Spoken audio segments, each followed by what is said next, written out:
Hola a todos, ¿cómo están? Bienvenidos. Un placer estar con ustedes en este primer programa de Sovereignty. Vamos a hablar sobre el fin de este orden único, ¿no? Porque durante más de 30 años el mundo funcionó bajo una lógica relativamente estable, ¿no? Con un centro de poder dominante, con reglas definidas y una arquitectura internacional que, más allá de sus tensiones, mantenía cierto equilibrio. Pero este esquema hoy está claramente en crisis y lo que estamos viendo no es un conflicto solo, aislado, sino que es una suma de eventos desconectados. Y esto justamente es un proceso de transformación estructural, un reordenamiento del poder a escala global, donde emergen nuevos actores, se redefinen las alianzas y sobre todo se disputa algo mucho más profundo, que es quién tiene la capacidad de decidir. Y en este contexto, hablar de soberanía deja de ser un concepto abstracto o jurídico, pasa a ser una cuestión concreta, ¿no? Estratégica, real. Y soberanía, digamos que no es solamente territorio, es también la capacidad de decisión, es control sobre sus recursos, sobre la información, sobre la tecnología, sobre el rumbo político y económico de un país. Y ese es el eje de este espacio que estamos abriendo hoy, porque este programa nace junto a Expert Analytic Association Sovereignty, ¿no? Una red internacional que reúne especialistas de diferentes países con un objetivo bastante claro, que es analizar el mundo desde una perspectiva soberana, sin los filtros ni los marcos interpelativos impuestos por los centros tradicionales de poder. Sovereignty no es un espacio más de análisis internacional, sino que es un intento de construir una mirada propia en un momento donde la narrativa global está profundamente disputada. Y hoy, más que nunca, yo creo que entender lo que ocurre en el mundo, ¿no? Requiere salir de los esquemas convencionales, ¿no? Requiere además integrar las dimensiones políticas, económicas, militares, tecnológicas y culturales, y sobre todo requiere escuchar a voces que no están alineadas automáticamente con una visión internacional del sistema, ¿sí? Por eso, en este programa vamos a ordenar la conversación en tres niveles. Primero, la presentación del espacio Sovereignty y del aporte específico de cada uno de sus integrantes. Después vamos a abordar el escenario global, tomando como un punto de partida uno de los principales focos de tensión actual. Vamos a hablar sobre el conflicto de Ucrania, entendido no como un hecho aislado, sino como una expresión de una disputa mayor. Y finalmente vamos a aterrizar en nuestra región, ¿no? En Iberoamérica, para preguntarnos cuál es nuestro lugar en este nuevo escenario y cuáles son los desafíos reales para construir la soberanía en un mundo en transición. Así que muchísimas gracias a todos por acompañarnos. Traemos a Vuk Jankovic, muchísimas gracias, un placer. Le comento que desde Serbia, la especialidad de él es seguridad de conflictos armados. ¿Qué puede aportar a esta mirada que estamos teniendo hoy? Muchas gracias por acompañarnos. Buenas tardes desde Europa y muchas gracias a ustedes. Bueno, Renan Guevara, ¿cómo estás, Renan? Renan está en Taiwán en estos momentos, así que tiene mucho para contarnos. Muchas gracias por el espacio. Francisco Saavedra, desde Chile, acompañándonos. Bienvenido. Un gusto estar con ustedes y espero que sea una constructiva jornada. Claro que sí, nos espera un gran programa, porque la premisa de hoy es que el orden global está cambiando y entenderlo de cierta manera es una necesidad estratégica, ¿no? Por eso le voy a arrancar preguntando a vos, ¿sí? Desde Serbia y desde su especialidad, como te decía antes, en seguridad de conflictos armados, ¿qué puede aportar, ¿no?, una mirada balcánica o euroasiática al análisis del actual escenario mundial? Bueno, nuestra perspectiva es bastante clara, ¿no? Más de en una ocasión en los conflictos históricos que ha habido tanto en Europa y en otros, digamos, frentes globales, la perspectiva de aquí ha sido un poco crucial para entender ese cruce de intereses y qué está pasando realmente, ¿no? Digamos que ha sido como un filtro, ¿no? Un test. Aquí lo que estamos viendo es una reconfiguración del orden mundial sobre la marcha. Algunos creen que está, digamos, todo pactado o que estaremos en un mundo multipolar de la noche a la mañana, pero no es así. Se está reconfigurando sobre la marcha. Aquí es muy interesante el papel que está jugando la Federación Rusa, a cual este conflicto y a sus aliados les ayudan a reconfigurar el orden que ya estaba establecido. Desde otro punto, otro hemisferio, estamos viendo cómo Estados Unidos está palpando cuáles son sus límites, hacia dónde puede llegar, ¿no? Digamos. Así que vamos a ver qué está pasando sobre la marcha, pero los procesos se han acelerado a un ritmo bastante no visto desde el final de la Segunda Guerra Mundial, ¿no? Pasamos de ese escenario de bloques durante la Guerra Fría, luego de ese mundo unipolar a partir de los 90, y ahora se está esto reconfigurando a una velocidad bastante rápida y estamos viendo cómo emergen otros polos, ¿no? Se daba por hecho la potencia regional que tenía Irán, ahora se está viendo que realmente es un estado más serio de lo que parecía, y otros que parecían que eran hegemónicos no lo son tanto, ¿no? Estamos viendo qué va a pasar aquí. Desde nuestro punto de vista, ¿no?, en nuestra situación aquí en Serbia, en los Balcanes, en Europa, esto tiene otro tipo de significado, ¿no? Estamos en una situación de excepcionalidad máxima. Desde el punto de vista histórico, muchas cosas están pasando por primera vez. Todo parece indicar de que no hay vuelta atrás. Realmente los cálculos, digamos, las matemáticas no salen tanto en temas de inmigración, conflictos, etcétera. Tenemos un conflicto, el mayor conflicto desde el final de la Segunda Guerra Mundial en suelo europeo, en Ucrania, en el frente. Llevamos más de 1,5 millones de muertos en 4 años, sin contar el conflicto que se inició en 2014 en el Donbass, en Lugansk. Y esto todo parece indicar de que va a ser una estaca final en el corazón de Europa. Muchísimas gracias. Aprovecho para dar la bienvenida a Carlos Mamani Aliaga, que ya está ahí con nosotros. Carlos, bienvenido. Aprovecho para comunicar a aquellos que no lo conocen que Carlos es sociólogo y analista geopolítico peruano con estudios en posgrados en relaciones internacionales y política mundial. ¿Cómo estás, Carlos? Bienvenido. Buenas tardes, Ivonne, buenas tardes, buenas noches a la mesa de expertos, saludos colegas, ¿cómo están? Y al público, por supuesto, de Asia TV. Primer término, pedir disculpas del caso, bueno, he tenido problemas de conectividad, bueno, es una cuestión prácticamente recurrente, pero ya estamos acá, por supuesto, para contribuir desde nuestra perspectiva, desde el Sovereignty, este centro de análisis internacional, de la mano con Asia TV de Argentina.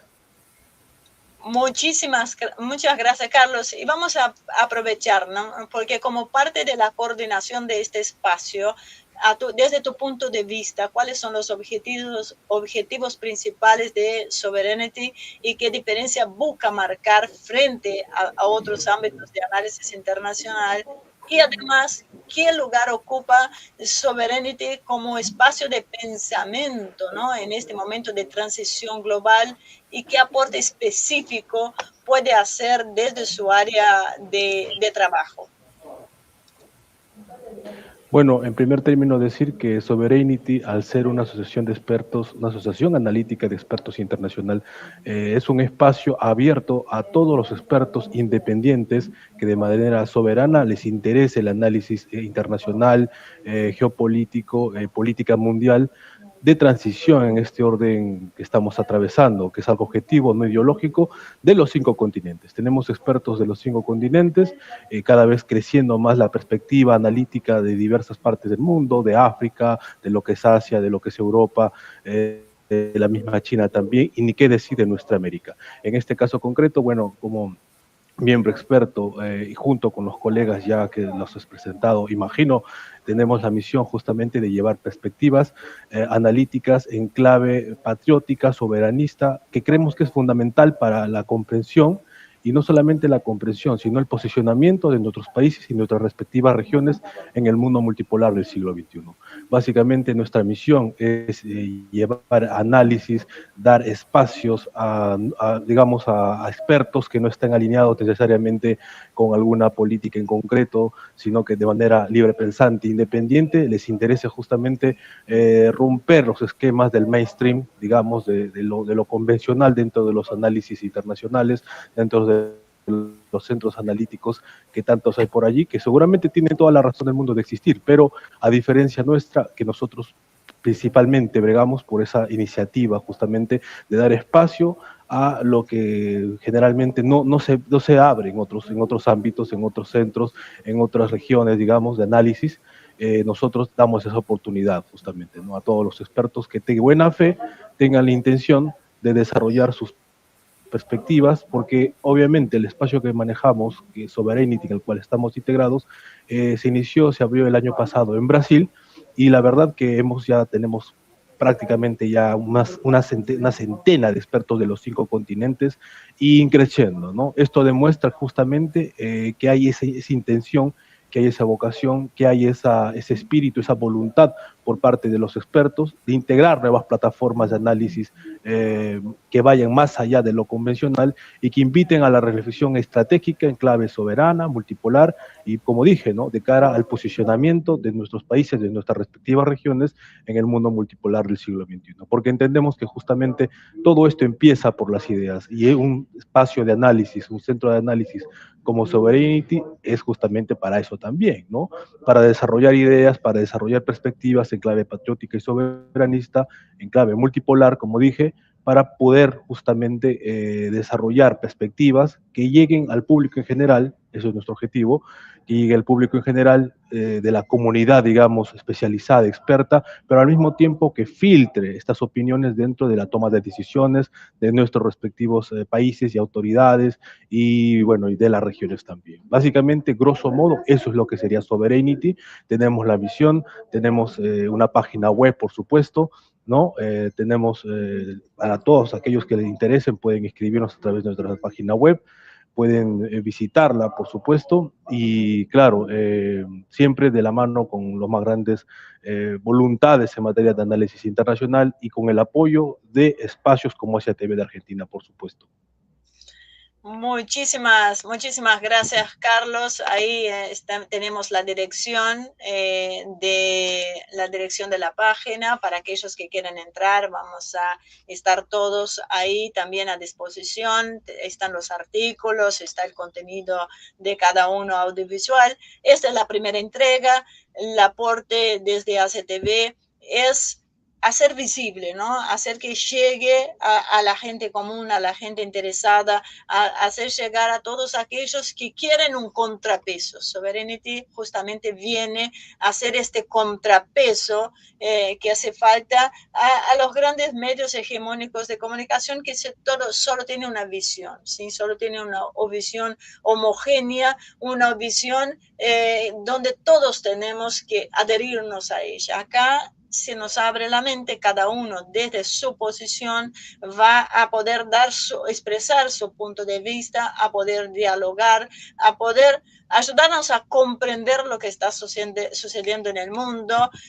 Con Renan ya estuvimos hablando ahí un poco fuera de cámara. Él es doctorando en asuntos internacionales y estudios estratégicos con foco en geopolítica y transformaciones del orden mundial, y es muy interesante porque en este momento está en Taiwán estudiando temas estratégicos. Entonces, Renan, yo te pregunto, ¿cómo se ve desde Asia-Pacífico esta transición del orden global y qué elementos suelen ignorarse desde acá, desde nuestro espacio, desde Iberoamérica? Bueno, desde el Asia-Pacífico, la transición del orden global no se mira como una discusión académica lejana sobre la multipolaridad. Ahora se está hablando que el siglo XXI es el siglo asiático. Entonces, desde esa perspectiva, que el siglo XXI, potencialmente el siglo asiático, uno tiene que ver cómo en esta área se está reorganizando el poder. La reorganización del poder aquí en Asia no es aquella narrativa ni aquel momento de Hollywood como lo podemos percibir de los Estados Unidos, como se pudo percibir durante la Guerra Fría. Es más que todo una reorganización concreta de puertos, de chips, de rutas marítimas, de bases militares, monedas, cadena de suministro, energía, alimentos, cables submarinos, inteligencia artificial, capacidad industrial. Y en esta dinámica que esté en el Asia-Pacífico, tampoco se está mirando una transición hegemónica como lo podemos percibir en Iberoamérica bajo estos marcos occidentales de transición del poder, ni tampoco se ve esta transición de manera dualista o de este hábito occidental de los buenos contra los malos. Aquí las organizaciones regionales en el Asia-Pacífico suelen tener su propia centralidad, sus propios mecanismos propios. El mejor ejemplo es el ASEAN, que siento que es la organización multilateral regional que más debería ser estudiada y que realmente están buscando su margen de maniobra. Eso es uno. También nace de la capacidad, nace de la infraestructura, de la financiación, la producción, el comercio, la defensa y negociar sin pedir permiso a ninguna otra potencia extranjera. Lo que estamos viendo básicamente es que el monopolio occidental se está desintegrando. Entonces, en medio de esta desintegración, el orden global, como se está apreciando aquí en Asia, en el este del Asia, es que el orden no cae, más bien que se redistribuye. Redistribuye en el sentido que tradicionalmente, inclusive aquí en el este de Asia, cuando había un tema importante, se iba a discutir a Washington o se iba a discutir a Bruselas. Ahora hay un margen de cálculo. Ahora ya no cae exactamente en esos poderes tradicionales. Ahora ya hay un cálculo entre China, India, Rusia, el Golfo, Asia, el BRICS y sus propias capacidades nacionales. El segundo, que yo creo que es muy importante, es que el Asia-Pacífico vive esta transformación en el orden mundial como una presión militar inmediata y constante. El tema de Taiwán, el tema del Mar del Sur de China, Japón, Corea, las Filipinas, el mismo Australia, son países que cuando hablan del orden internacional están hablando de aspectos militares como ejercicios militares, sanciones, patrullas, presupuestos de defensa, líneas rojas, y cada ruta marítima, por supuesto, puede convertirse en un frente de guerra. Esa es una parte que ejerce mucha presión en el cálculo y en la interpretación de este nuevo orden. Y ya un último tercero es que la economía es ya la geopolítica dura. Ya no es aquel, como se le llamaban durante la Guerra Fría, el que es la conquista de las mentes y los corazones, y que esa realidad, esa narrativa o esa ideología que se le podía infligir a la sociedad, ya no, aquí en Asia Pacífico no se involucra en esa dinámica. No es una dinámica del Asia Pacífico milenaria, es una dinámica occidental, y a través de ello se aprecia que el orden que se está construyendo, el orden que se está asemblando aquí en el Asia Pacífico, son acerca de la economía, de los dólares, los chips, los puertos, los minerales, los trenes, los cables, las plataformas. Y en Iberoamérica considero que nosotros todavía tenemos esta percepción de soberanía, que quizás ganar las elecciones, nacionalizar, o la consigna, quizás la denuncia antiimperialista, la óptica, la foto, o dónde se han estado reuniendo. Pero es que en Asia Pacífico se percibe de una manera muy diferente. Se percibe de una manera de tu capacidad logística, tu capacidad tecnológica, tu capacidad financiera industrial. Si no producís, si no conectás, si no financiás, si no transportás, si no proteges tus datos, si no controlas las cadenas críticas. Tu soberanía es una bandera administrada por otro. Entonces, eso es muy importante, la distinción entre tu capacidad real y la redistribución del margen de tus cálculos estratégicos. Entonces, en ese sentido, el nuevo orden y lo que Iberoamérica debería o debería poner mucho más atención es que las preguntas que se están llevando a cabo en el Asia Pacífico ya no son si China es bueno, si China es malo, si Estados Unidos es bueno, si Estados Unidos es malo. Es más que todo quién define las reglas, quién se beneficia de ellas, quién tiene que obedecerlas y quién puede romperlas sin castigo. Entonces, al final, en este nuevo orden Asia Pacífico lo está liderando, lo está sembrando, y no va a premiar al quien sufrió más o al quien habló más. Va a favorecer al que construye instituciones, al que construye infraestructura, al que construye alianzas, tecnología, disciplina estratégica y su propia autonomía material. Yo considero que esos son los 3 puntos más importantes de cómo Asia Pacífico ve este nuevo orden y cómo Iberoamérica debería quizá reorganizar su visión estratégica en esta nueva dinámica de cambio. Muy interesante, muy interesante esta visión. Es cierto que falta esta mirada soberana no solo sobre el territorio, los recursos, sino sobre el control de todas las áreas y de todos los recursos, y también priorizar el bienestar de la población, que por estos lados, por lo menos acá en la Argentina, parece haberse olvidado. Antes de traer a Francisco, que lo veo ahí, quiero aprovechar para compartir con ustedes la página de Sovereignty. Ahí la tienen, ¿sí? Acá ustedes pueden entrar, el enlace está el enlace está ahí al pie. Yo creo que podrán ver todas las visiones de estos expertos que ya están ahí ahora con nosotros. Ya tenemos a 4 y la idea que vengan semanalmente otros a dar su visión, a abrir el debate, a poner en consideración a que ustedes por lo menos piensen, ¿no? Que busquen evaluar qué alternativas hay, qué es lo que nos está faltando para unirnos. Entonces da una grande posibilidad tener a tantas personas de diferentes lugares,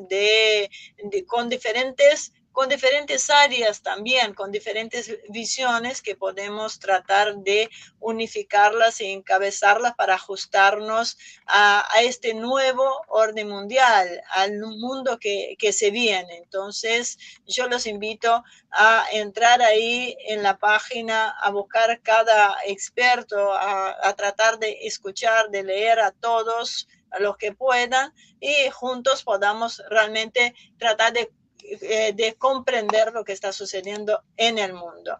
Así que, Francisco, ahora vamos con Francisco Saavedra. Él es especialista en relaciones públicas y comunicación, con formación en análisis de inteligencia estratégica Y aprovecho para preguntar, ¿no? Que desde su área, ¿cuál es el problema central en la forma en que se narran los conflictos internacionales hoy? Bien, los saludo también a la audiencia, saludo a Carlos también, siempre estamos en contacto.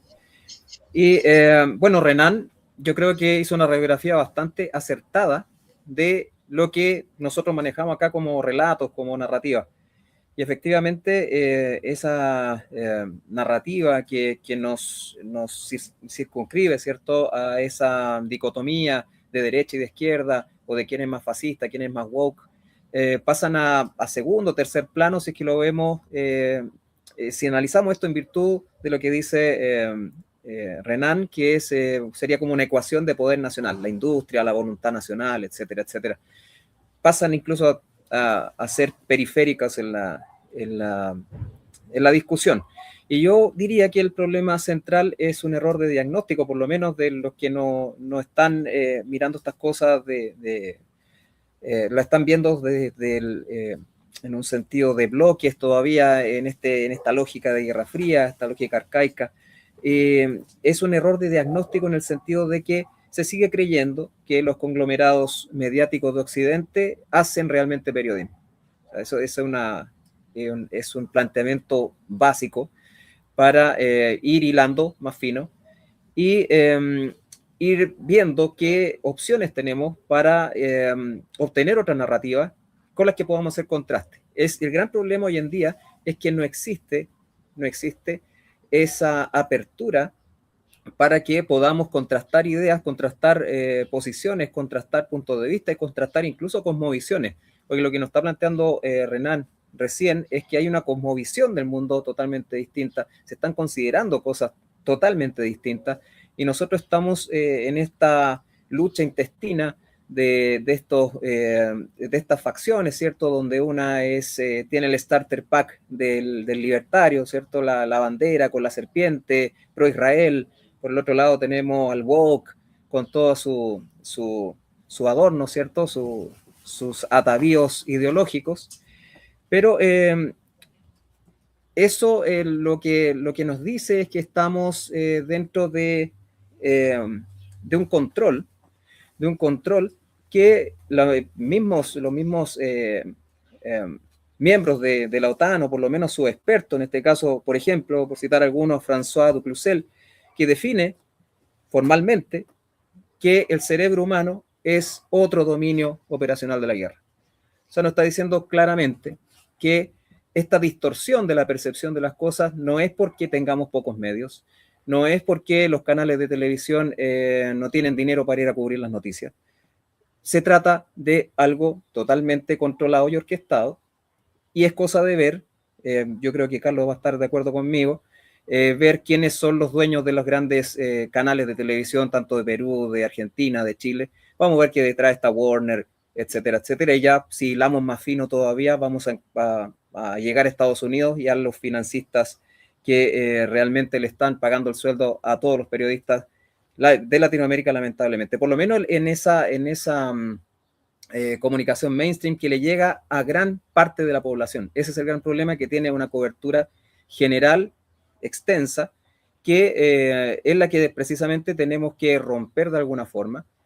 Y cito solamente a este señor para que nos quede clarísimo que este problema es un error de diagnóstico, insisto, al no considerar a los conglomerados como los reales distorsionadores de la realidad.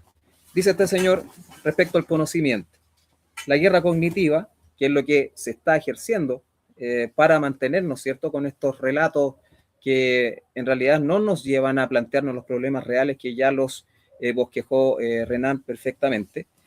La guerra cognitiva degrada la capacidad de conocer, producir o frustrar el conocimiento. Es, por tanto, la forma de utilizar el conocimiento con un propósito conflictivo. Lo dice un señor de la OTAN. O sea, ¿qué otra prueba queremos de que alevosamente nos mantienen a nosotros con esas narrativas que no nos llevan incluso a, que nos llevan, perdón, nos conducen incluso a potenciales o a poner hipótesis de conflicto entre países hermanos. Que sabemos la guerra del Pacífico con Perú, con Bolivia, quiénes estaban metidos detrás de eso. Sabemos en la guerra civil del 91, 1891 aquí en Chile, cuando nuestro presidente nos iba a meter en el camino de la industrialización y le hicieron una guerra civil, estuvieron los ingleses también metidos ahí. ¿Qué pasó cuando casi entramos en guerra con Argentina? En la década de los 70. ¿Y qué está pasando hoy día con este relato que lo estábamos conversando hace un rato fuera de programa, ¿cierto? Antes del programa estaba hablando sobre aquello. ¿Qué va a pasar con el Estrecho de Magallanes? Que también ahí ya se está instalando una narrativa. Y esa narrativa consiste precisamente en meter en el inconsciente y también en la percepción de tanto la ciudadanía chilena como argentina, ese conflicto que debe ser recurrente, que debe mantener en tensión a ambos países y que lo que va a lograr, primero, en términos cognitivos, ¿cierto?, una especie de balcanización, es decir, que va a haber una fragmentación de versiones, de narrativas, que al final no nos permiten tener un juicio claro, no nos permiten tener una perspectiva iberoamericana, multipolar, sino que nos va a encasillar en esta lucha intestina o desesperada, si se quiere, de el conglomerado anglo-sionista por mantener su presencia, especialmente en el sur, porque se están dando cuenta de que uno de los pasos naturales donde podría ejercerse un control bastante férreo de la economía mundial es precisamente el Estrecho de Magallanes.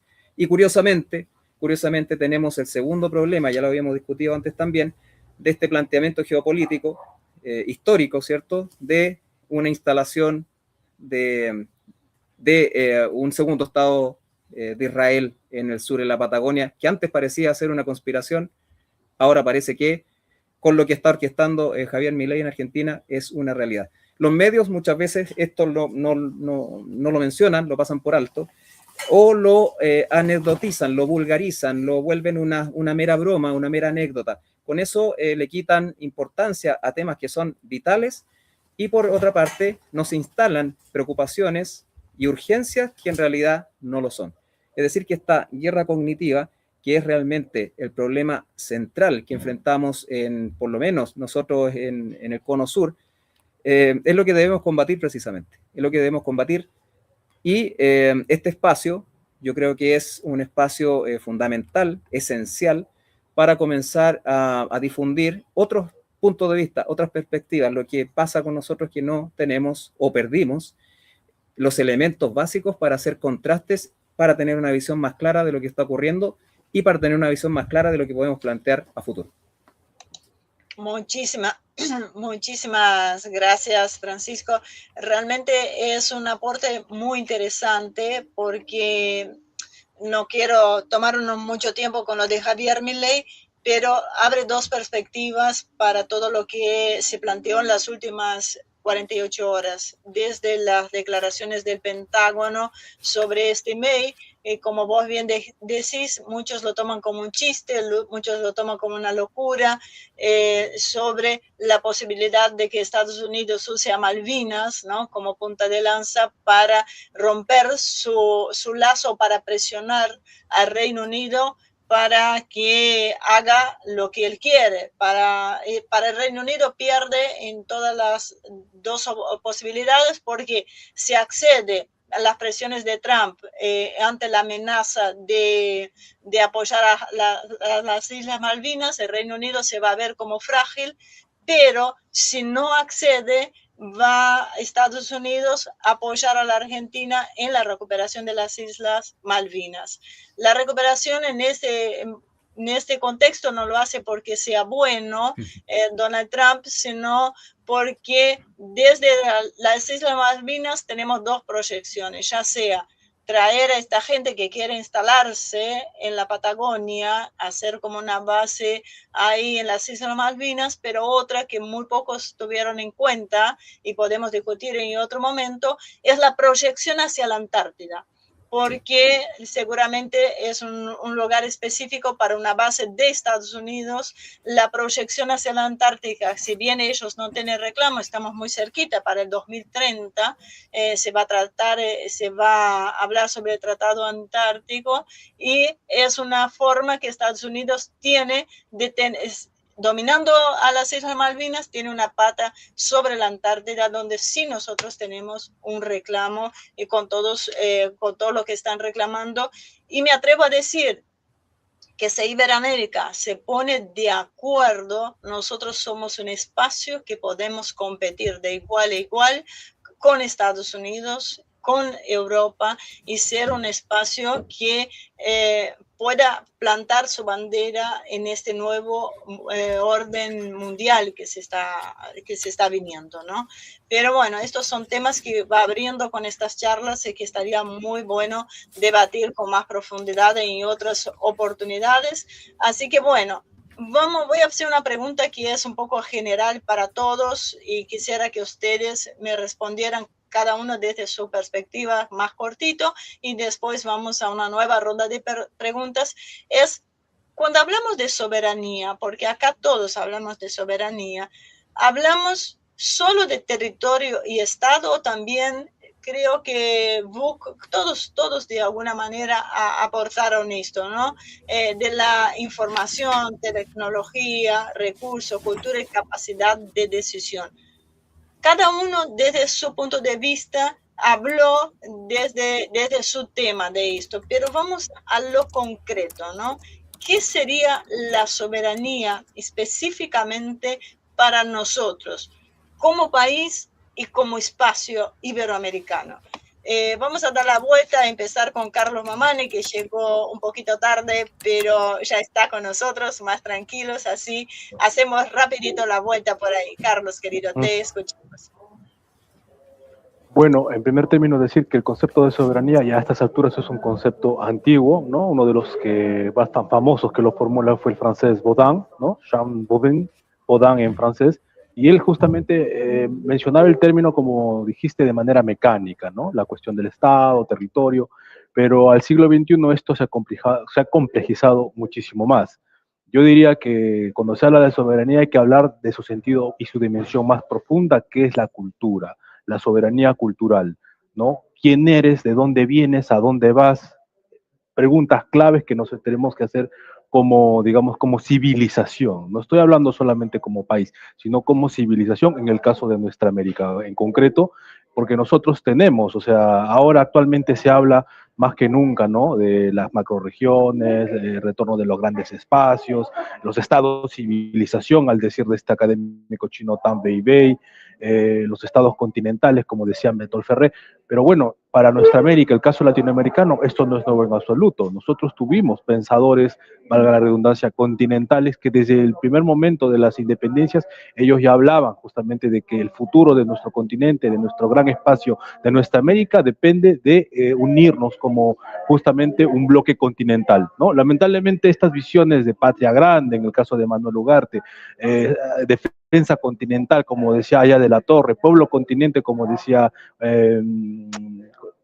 ¿cómo se llamaba este peruano? Bueno, era un peruano que justamente hablaba de pueblo continente, adelantándose incluso a los grandes espacios de la geopolítica alemana, ¿no? Entonces, esto hemos tenido, nuestros pensadores siempre lo han tenido claro.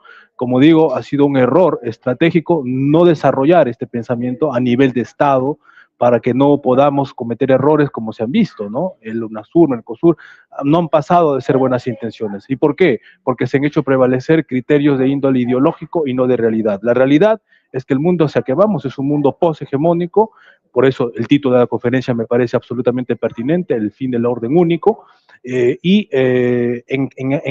clave continental, en grandes espacios. Pueblo continente, Rusia; pueblo continente, China; pueblo continente es la India mismo. Estados Unidos quiere ser su propio pueblo continente también, a su modo, ¿no? Depredando al resto, claro. Pero bueno, nosotros, lo que quiero decir con esto cierro, como latinoamericanos, estas fórmulas las tenemos. No tenemos que inventarlas, simplemente reactualizarlas y dar cara con lo que tenemos, con el valor que nos dejaron, el legado de nuestros grandes pensadores, desarrollar este pensamiento y bueno, dar la cara al mundo del siglo XXI, que no se va a entender al margen de la soberanía, o que simplemente país que no tenga claro esto, simplemente el pueblo, espacio, no va a tener futuro, lamentablemente. Muchas gracias, Carlos. Muy interesante este concepto y muy real también. Para no hacer exactamente la misma pregunta a Buck, voy a agregarle esta idea del espacio iberoamericano, ¿no? Como una fuerza, como un poder, como intereses comunes. Pero estamos hablando que esta fuerza tiene que emerger de países independientes, de países soberanos, con todas sus letras, soberanos en sus recursos, en sus decisiones, en sus políticas, sin la injerencia que nosotros vemos tan marcada, no solo la injerencia de Estados Unidos, sino que la injerencia pareciera de muchos países, inclusive dentro de la propia región. Así que, ¿cuál sería la mejor opción para adaptarnos y cuál sería tu visión de este concepto de soberanía? Mencionado Carlos, es lo que está pasando en este momento. En Latinoamérica ya teníais esta base ideológica, proyectos, ideas, y ahora es el momento de realizarlas. No puede ser que un continente entero de 500 millones de hispanohablantes no tenga su peso en el siglo XXI y no reaccione, no se adapte a los cambios que están ocurriendo y siga dividido bajo esos parámetros, digamos, un poco ideológicos, etcétera, que al fin y al cabo sirven para tener, digamos, un poco a la población general anestesiada y no pueda participar en un macro plano en estos cambios que están ocurriendo. Van a ocurrir otros próximamente que más adelante podemos comentar, donde Latinoamérica puede jugar un papel crucial. Para empezar, habría que sentarse y ver cuál es la situación real, con qué se puede contar, con qué actores, quién está realmente interesado en esto. No lo que estamos viendo últimamente o algún tipo de discursos soberanos dramáticos en el momento que percibimos el rotor de un Black Hawk acercándose. O sea, tiene que haber una base previa, ¿no? Esto es muy importante y tomárselo también en serio, ¿no? Trabajar en esto. El compañero Guevara, ¿no?, ha mencionado anteriormente la perspectiva asiática, pero todo esto no ha sido de la noche a mañana. Ellos han trabajado duramente, ¿no?, para alcanzar este tipo de nivel y poderse plantear estas cuestiones, ¿no? Han sido décadas, ¿no?, sobre todo a partir del año 2000, donde han estado centrados. Sobre todo está hablando del papel de China, pero también está Taiwán, Japón. Son países que tenían proyectos a largo plazo. Independientemente de los gobiernos, independientemente de las ideologías, algunas cosas se daban por hecho. Este es nuestro plan a 10, 15, 20 años vista. Lo que ha mencionado Carlos también ha sido bastante certero, ¿no? Por decir, los países pequeños, medianos o más grandes que no se adapten a estos cambios serán engullidos. Ya abiertamente se habla de recursos minerales, si este tiene defensa, si no. Y es así, ¿no? Hay una demanda muy grande, hay una gran población en muchos espacios y hemisferios, y es así. Quien no tenga la capacidad de defenderse, de adaptarse, en esta nueva reconfiguración desaparecerá, ¿no?, digamos, o será reemplazado, etcétera.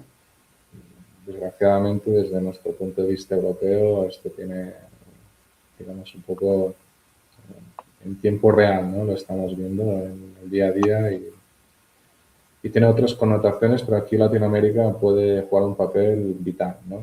Cuando se acerque este golpe energético y esta nueva crisis, mucha gente pues decidirá emigrar. Nosotros, el sur de Europa, conocen muy bien estos procesos. Es importante que cierta gente con capacidades, con talento, pueda participar en estos nuevos procesos, ¿no?, digamos, y etcétera, que van a venir próximamente. Aquí lo importante en cuanto a Latinoamérica es ver cuál es el modelo. Una confederación bolivariana se ha mencionado varias veces, lo hemos visto ayer, ¿no?, en la visita de Gustavo Petro, de este personaje a Caracas o en otros sitios, pero nunca se acaba de consolidar, ¿no? Se habla de Mercosur, hay foros, hay algún tipo de tratados, pero no acaba de consolidarse del todo. También hay que ser precavido, no caer en trampas de una única moneda que reduzca la soberanía monetaria. Son diferentes sectores que iremos trabajando también en Sovereignty, en la asociación, e ir plantando los pilares de cuál podría ser la soberanía real de un continente que tiene todo el potencial, los recursos naturales, el potencial humano, la capacidad, y vamos a ver también identificar cuáles son los factores que frenan esto. No solo la penetración mediática, propagandística en las mentes, ¿no?, digamos, del público general. Esto ha existido, ha alcanzado en este momento ya niveles un poco preocupantes, ¿no?, experimentales. Ha alcanzado... Esto se analizará, ¿no?, próximamente en el futuro, ¿no?, este periodo que hemos vivido. También hay que recordar el periodo post-COVID, ¿no? Ha cambiado un poco las cosas. También ha afectado mucho a la población a nivel global también. Y esto también reduce las capacidades de cada uno. Entonces, también dependiendo de la población, Latinoamérica tiene esta población, tiene los recursos, de sentarse y ver con qué se puede... También es importante dejar, desde nuestro punto de vista, ¿no?, europeo, entendemos, ¿no?, las diferencias, los conflictos territoriales que puede haber, pero desde nuestro punto de vista tampoco se han cruzado líneas tan extremas, ¿no?, entre un país y otro en Latinoamérica que no puedan ser, digamos, dejadas atrás o arreglarse de una forma diplomática, llegar a una voz común, ¿no? No a este tipo de procesos de genocidios que hemos tenido en Europa, ¿no?, otro tipo de conflictos. Ha habido, ¿no?, digamos, un periodo colonial, postcolonial, pero entre los países iberoamericanos que estáis ahora ahí, todo indica de que esto se puede realizar. También hay que hablar con la clase dirigente, la clase política, ¿no?, los poderes económicos que hay, y que ellos también entiendan de que esto es un proceso beneficioso a largo plazo para ellos. Esto es un pilar fundamental, ¿no? Va a ser difícil, ¿no?, para algunos, unos están a favor, otros no, están acostumbrados por esa inercia, pero es una realidad, porque la diferencia, ¿no?, analizando el espacio iberoamericano con lo que está pasando en Asia, etcétera, también tecnológico, es abismal, ¿no? Es cada vez más...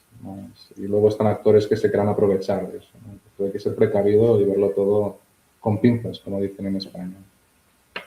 Muchísimas gracias, Vuk.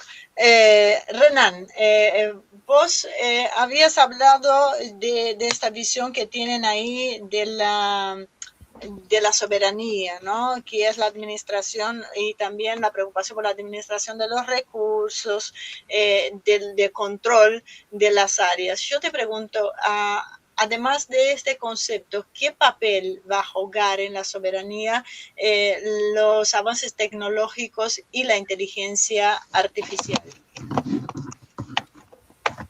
Bueno, siempre, en primer lugar, la soberanía no es una bandera, no es una frontera, no es un himno nacional, un asiento en las Naciones Unidas, un presidente.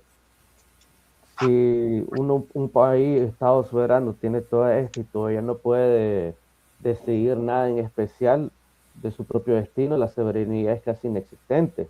La soberanía real empieza cuando una sociedad puede decidir qué produce, qué consume, qué enseña, qué olvida, qué recuerda, qué tecnología usa, qué información circula, qué recursos protege, con quién comercia, con quién se defiende y principalmente bajo qué categorías interpreta el mundo.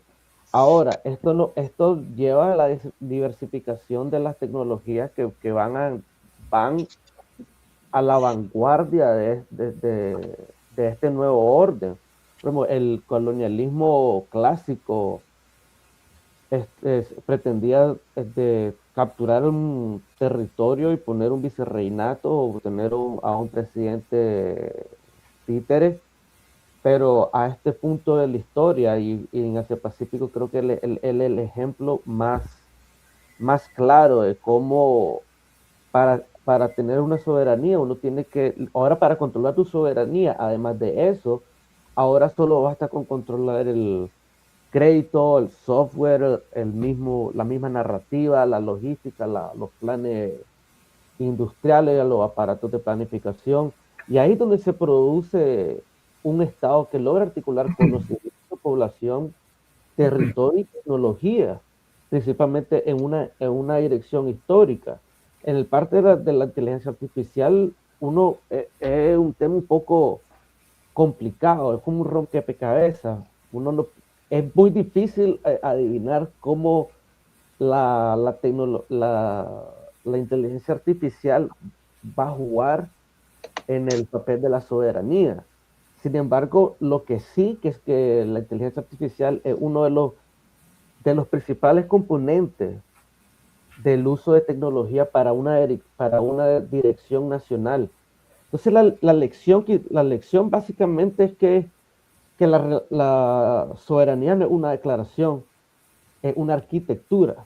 Y cuando menciono arquitectura, se trata de un Estado que es capaz de producir poder, organizar el conocimiento, disciplinar la dependencia, transformar recursos en capacidades y construir un margen propio de decisión dentro de un orden internacional que quizás naturalmente, constantemente busque cómo administrar, clasificar y limitar las posibilidades de los demás.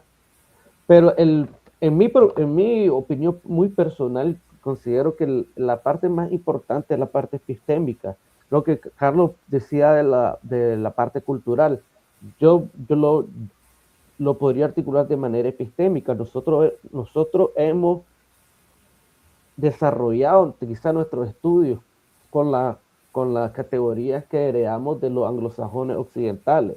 Y el primer paso para una soberanía real es realmente pensar por nosotros mismos, pensar contra nuestras propias clasificaciones y pensar con nuestros propios planes a futuro. Perfecto, muchísimas gracias, Renan. Es realmente un gran aporte de todos. Francisco, para vos, yo el otro día estuve, me calza justo, digamos, el otro día estuve escuchando la entrevista de Tucker Carlson, que hablaba de 3 puntos, ¿no? De cómo sería fácil para Trump resolver sus cuestiones. Si en el caso de que Irán que le fuera mal en Medio Oriente, si le fuera mal con Irán. Entonces Trump debería, para olvidarse de Oriente, enfocarse hacia adentro, ¿no? De Occidente hacia adentro. Entonces dijo, bueno, Canadá ni hace falta hablar, hay que hacer un golpe de Estado, traerlos para adentro, que se adapten, son estadounidenses y ya está. Pero hizo 2 salvedades, que México le está trayendo muchos problemas porque por la inmigración, por la cuestión del narco y todo, y la frontera. México es la frontera y Estados Unidos quiere hacerlo Estados Unidos, ¿no? Quiere dejar que sea México. Pero me llamó poderosamente la atención lo que dijo sobre Brasil, porque en definitiva era lo que pensaba, pero usado a su conveniencia, porque lo que dice es que Brasil, ¿qué hace Brasil en esta región? A Brasil tenemos que ir y convencerlo, y no por las buenas precisamente, de que nosotros podemos explicar cómo administrar sus recursos, traerlo al seno de Estados Unidos y hacer que Brasil se alinee, como está Argentina, por ejemplo, en este momento súper alineada con Estados Unidos y con Israel, ¿no? Entonces, a través de Sovereignty, cómo nosotros podemos traer esta mirada a la soberanía, a lo nacional, a lo nuestro, a nuestro espacio iberoamericano, con la independencia de cada país en lo más amplio, ¿no? ¿Cuál sería tu visión de todo esto? Bueno, primero, rescatar ese juicio, ¿cierto? Que en un documento oficial de la Casa Blanca yo leí, si no me equivoco, en febrero, donde decía que, volvían a decir, de hecho, que éramos el patio trasero. O sea, ¿qué más despectivo que eso?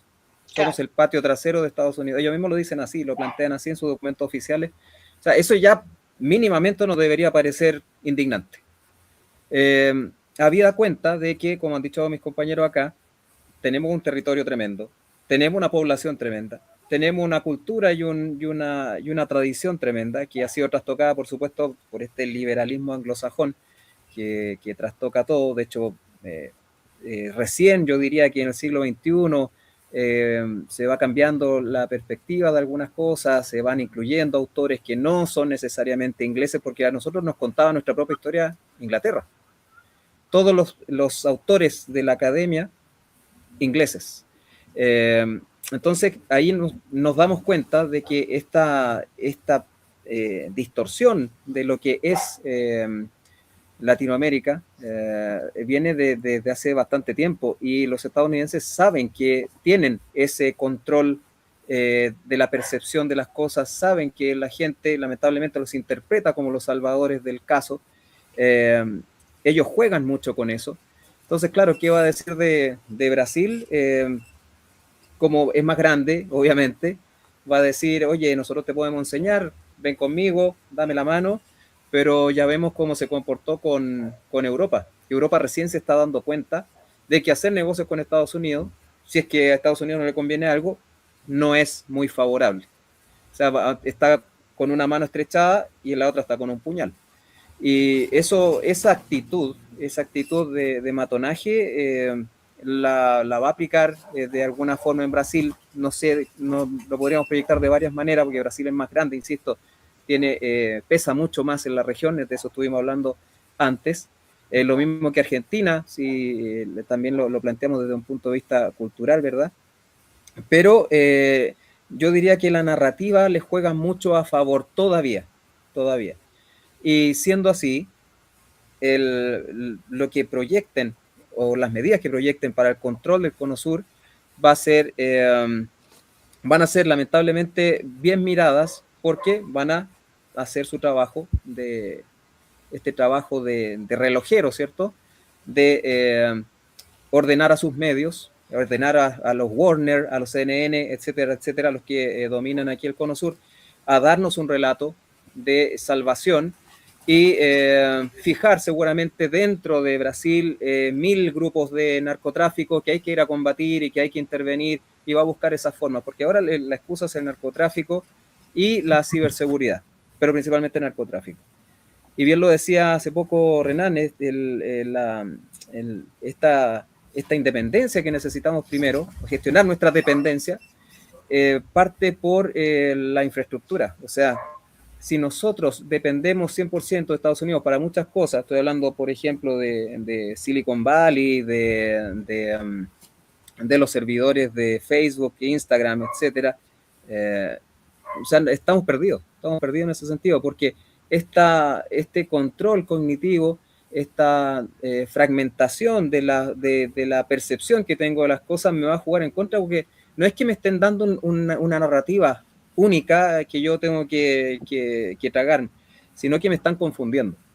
La estrategia es esa, confundir con un escenario de fondo que está hablando de una recuperación amistosa, supuestamente, de la influencia de Estados Unidos en el Cono Sur, pero sabemos perfectamente que eso se va a transformar en cualquier cosa.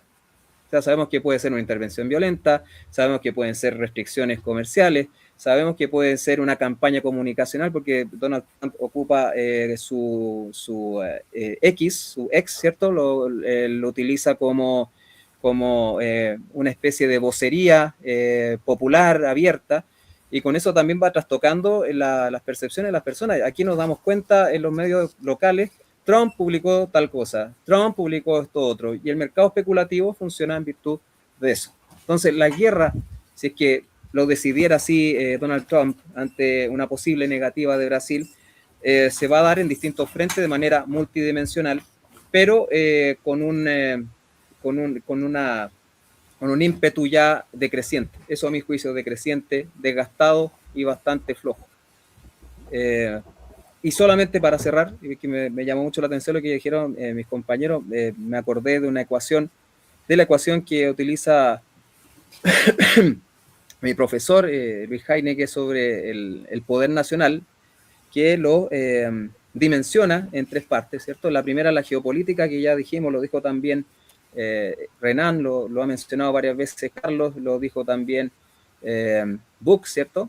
Que es que la dimensión geopolítica, que es la física, ¿cierto? Nosotros tenemos eso lo tenemos el territorio, el espacio físico, tenemos mucha riqueza, recursos naturales y la población, pero lo que también he escuchado a mis compañeros que mencionan también dos dimensiones que son importantes, que una de ellas podría ser la intelectual cultural, ¿cierto? Y en ese sentido tendríamos dentro de eso la cultura y la creencia, la cohesión social, entendiendo que es un solo bloque, no estoy hablando de Chile en particular o de Argentina en particular, y la voluntad política, si es que nosotros pudiésemos formular un proyecto común amplio y que sea regional. Y yo creo que es el gran problema de la política en Latinoamérica, la dimensión de gestión institucional, es decir, la eficiencia institucional, la estructura política y la gestión del Estado. Yo diría que en eso estamos siempre flojos, pero yo sinceramente creo que es proyectable, es realizable un intento conjunto, pero requeriría bastante voluntad política y salir, obviamente, de esa dicotomía, de esa concepción un poquito distorsionada, bastante distorsionada de la realidad, de esta derecha-izquierda, que en realidad eso ya casi no existe, está obsoleto. Sabemos que en términos de geopolítica, más en una perspectiva multipolar, estamos hablando siempre de lo soberano y lo global. Y para cerrar, si tuviésemos ese ímpetu, esa voluntad nacional, tendríamos que trabajar en la conciencia de la realidad, es decir, qué posición tiene Sudamérica respecto a esta reestructuración mundial, la identidad cultural, que eso sí que sí o sí lo tenemos, lo dijo Buck y lo dijo también Renan, que eso se tiene que reavivar. Eso va a conducir a que seamos más cohesionados, no nos estemos agarrando del pelo, ¿cierto? Cada vez que Estados Unidos dice algo, o bueno, ahora Estados Unidos, antes era Inglaterra. La determinación de los objetivos, que eso tendría que ser específicamente la formulación de un plan regional y por supuesto que erigir liderazgos políticos que muevan a la población latinoamericana en general y que nos marquen un norte específico y nos fijen el rol que vamos a cumplir en este mundo multipolar. Es un desafío tremendo, yo sé, pero tenemos un enemigo a ciernes que nos ve como un perro paseando en el patio y eso es indignante. Yo, en serio, perdón que lo moralice, pero es una cuestión indignante, debería molestarnos bastante y debería ponernos a trabajar de manera conjunta. Y yo creo que es el espacio ideal para ese fin. Muchísimas gracias, Francisco. Yo creo que justamente hoy es el puntapié inicial para que no es que no tomáramos en serio, pero sino que nos agrupemos, ¿no? Y agrupemos con un objetivo e intereses comunes. Carlos, te voy a pasar la palabra para que puedas dar un cierre cortito. Es un primer puntapié, una primera introducción. Esperamos que se repitan en otras oportunidades. Por supuesto, claro, esto es el inicio de una serie de reuniones, de eventos, de mesas redondas que estamos realizando como Sovereignty y Asia TV, en aras justamente de la difusión del pensamiento estratégico en clave soberanista, patriótica, multipolar, porque creemos que es fundamentalmente, como ya hemos expuesto todos, ¿no? Mi persona, los colegas, tú también, Ivonne, por supuesto, una necesidad existencial. Esto no es un capricho. El mundo que se viene en esos términos, se viene en esa clave, ¿no? Ya dije, de los pueblos continentes, de los estados continentales, civilizaciones, estado. Entonces, la región Latinoamérica, por supuesto, Europa tampoco se pueden quedar atrás. O somos o no somos, así de sencillo. Yo creo que la principal pregunta por resolver en cuanto a soberanía es justamente la cuestión existencial. De dónde somos, qué somos y a dónde vamos. Mientras no resolvamos esos cuestionamientos ontológicos existenciales, las demás capas de soberanía que bien han abordado nuestros colegas, nuestros expertos, van a seguir siendo solamente un potencial, pero no una realidad. La primera cuestión que tenemos que resolver es justamente nuestra existencia como civilización, ¿no? Y por supuesto agradezco infinitamente, como siempre, a Asia TV por abrirnos las puertas, por dar a conocer nuestro espacio Sovereignty, el Centro de Análisis Internacional de Expertos, en clave multipolar, soberanista, patriótica, y de ya invitamos a todos aquellos expertos que nos hayan escuchado, que tengan la intención de hacer análisis soberanos, con perspectiva propia, sin injerencia ideológica de ningún tipo y en aras del mundo multipolar en emergencia, pueden escribirnos a nuestra página. Por supuesto, siempre estaremos con las puertas abiertas. Muchísimas gracias y a toda la audiencia de ACTV. Esto ha sido Sovereignty, el Centro de Análisis Internacional en clave multipolar, soberana y patriótica. Muchísimas gracias, Carlos. ¿Sabe qué? Voy a hacer mi primera rebeldía en este grupo. Vamos a la Asociación Analítica de Expertos Soberanía. Así que vaya en español para los que estamos construyendo el espacio iberoamericano, para que con la cooperación de esta Asociación Analítica de Expertos no solo podamos comprender mejor el mundo, sino que podamos, como decimos por acá, tomar el toro por las astas y llevarlos a la acción, ¿no? Necesitamos realmente acción en estos momentos, comprender, agruparnos en un ámbito donde por ahí no compartimos 100% la idea del otro, pero comprendemos la necesidad de estar juntos porque el enemigo es muy grande, el enemigo es enorme y divididos nos van a destruir uno por uno. Así que les voy a pedir que cada uno pueda, vamos por orden, busque un saludo, la perspectiva, lo que esperas hacer dentro y fuera de soberanía, ¿no? De sovereignty, para poder poner en marcha todo esto que estuvimos hablando. Lo que comentó antes Francisco Saavedra, encantado de conocerte, digamos, en vivo, ¿no? A través de... Sí, la soberanía empieza primero por la propia mente y la integridad física del individuo. Y a partir de ahí, su comunidad, su nación, etc. Esto es muy importante de entender y a partir de ahí ir quitando los lastres, ¿no? que van un poco, digamos, esa red que se dispersa, digamos, en todas las naciones y que en Latinoamérica pues tiene, digamos, ya unas raíces de más de un siglo y dos y más, ¿no?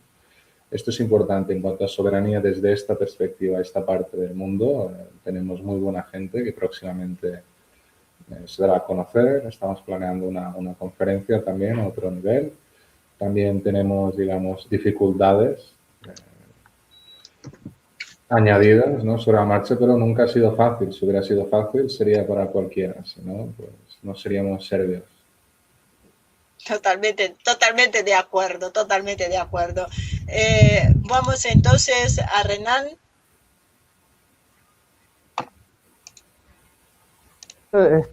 Vamos a estar a la orden con el grupo del Think Tank, siempre intentando proveer información de lo que se considera la más importante.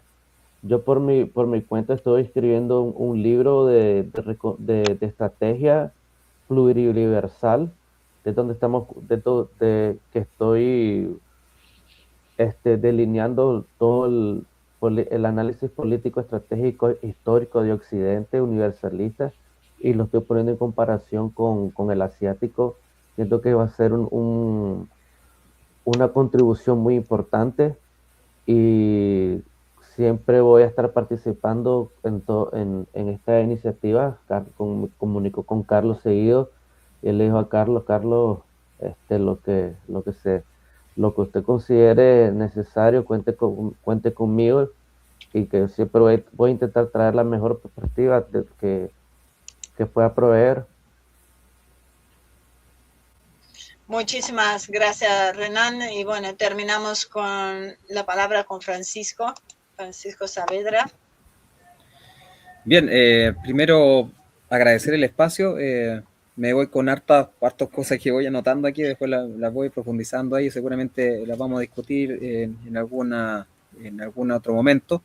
Bien, desde mi quehacer, digamos, yo soy docente, aparte de relacionador público, experto en comunicación, soy docente. Estoy en contacto con jóvenes todo el día, Entonces, yo me doy cuenta y lo veo, y yo creo que va a ser mi mensaje en general para la mayoría de la gente, los que nos están viendo también, es que los jóvenes están ávidos de información. Están ávidos de información. Uno les muestra 2 o 3 perspectivas más y pareciera que se les ilumina la cara. Uno los deja con muchas dudas, yo sé, uno les quiebra muchos esquemas, les quiebra muchos paradigmas, pero al ver las cosas de manera más amplia, ellos solos me doy cuenta después que se motivan a ir más allá.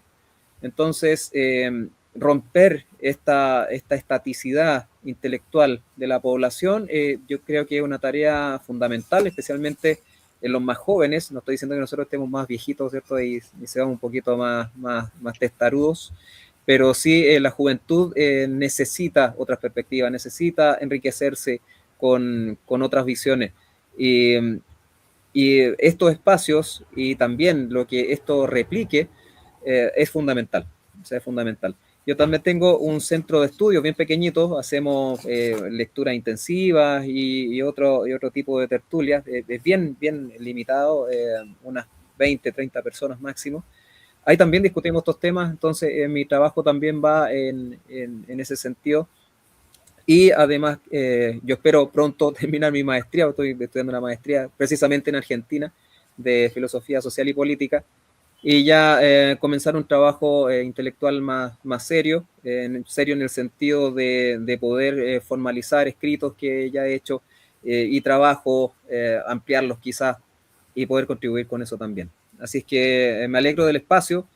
Insisto, conozco muchos jóvenes y los jóvenes necesitan espacios como estos, necesitan puntos de vista, necesitan de profesionales como mis compañeros que están acá, que les pueden aportar bastantes elementos para la reflexión. Muchísimas gracias. Bueno, Carlos, llegamos al fin entonces de este primer programa. Agradecer realmente tu acompañamiento con Carlos. Hace muchísimos años que venimos trabajando codo a codo para llegar a este momento, ¿no, Carlos? Finalmente, donde uno pueda hablar de una asociación donde hayan expertos que tienen interés en hacer estos aportes tan importantes. Así que, Carlos, muchísimas gracias a vos en particular y a todos ustedes en especial. Y nos estamos viendo muy pronto. Y en cuanto a esta audiencia maravillosa, gracias por acompañarnos siempre. Cuídense mucho porque se los quiere por acá. Muchas gracias, Ivonne. Saludos a la audiencia. Hasta la próxima.